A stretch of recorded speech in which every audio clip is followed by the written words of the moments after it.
आज नवरात्रि के 8वें दिन जानते हैं माता महागौरी के बारे में।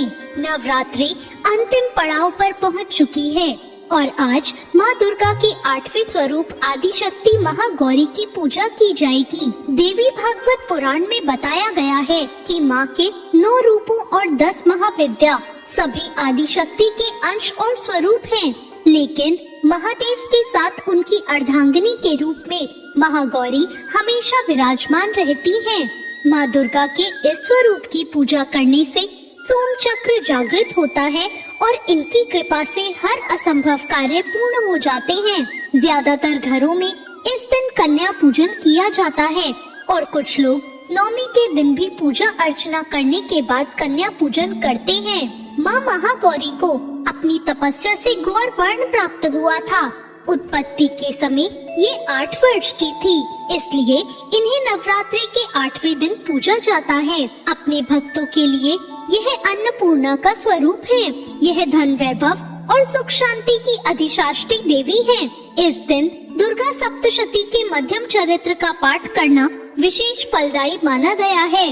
जो लोग नवरात्रि के 9 दिन के व्रत नहीं रख पाते, वो केवल पड़वा और अष्टमी के दिन व्रत रखते हैं और नवमी के दिन कन्या पूजन करते हैं। पहले और 8वें दिन व्रत करने से भी पूरे 9 दिनों के व्रत का फल मिलता है। देवी भागवत पुराण के अनुसार राजा हिमालय के घर देवी पार्वती का जन्म हुआ था। उनको 8 वर्ष की आयु में ही अपने पूर्व जन्म की घटनाओं का आभास होने लगा। तब से उन्होंने भगवान शिव को अपना पति मान लिया और उनको प्राप्त करने के लिए तपस्या शुरू कर दी।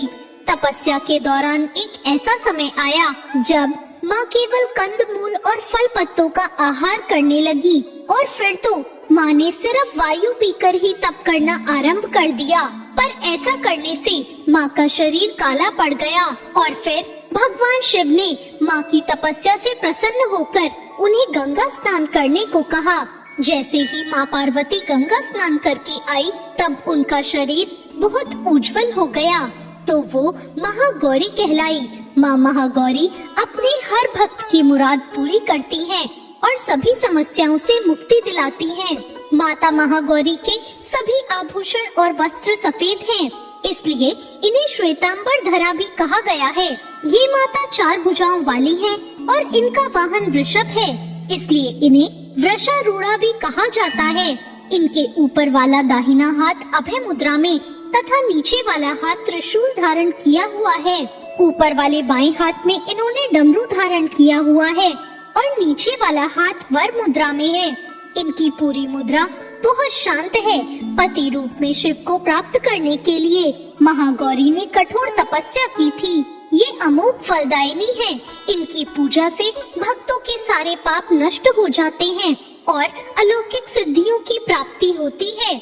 महागौरी का पूजन अर्चन उपासना आराधना कल्याणकारी है। यह देवी सर्वभूतेषु माँ महागौरी रूपेण संस्थिता। नमस्तस्यै नमस्तस्यै नमस्तस्यै नमो नमः। अष्टमी के दिन पूजा बाकी के नवरात्रों की अन्य तिथियों की तरह ही की जाती है। इस दिन माँ के कल्याणकारी मंत्र ओम देवी महागौरी नमः मंत्र का जाप करना चाहिए और माता को लाल चुनरी अर्पित करनी चाहिए। साथ ही जो लोग कन्या पूजन कर रहे हैं, वो कन्याओं को लाल चुनरी चढ़ाएं। सबसे पहले लकड़ी की चौकी पर लाल कपड़ा बिछाएं और फिर माता की तस्वीर या मूर्ति पर सिंदूर और चावल चढ़ाएं। साथ ही माँ दुर्गा का यंत्र भी साथ रखकर उसकी पूजा करें। माँ को अपने भक्तों को कांतिमय सौंदर्य प्रदान करने वाला माना जाता है। माँ को ध्यान करते हुए सफेद फूल हाथ में रखें और फिर उन्हें अर्पित कर दें और उनका विधिवत पूजा करके आरती करें। तो ये थी आज की कथा।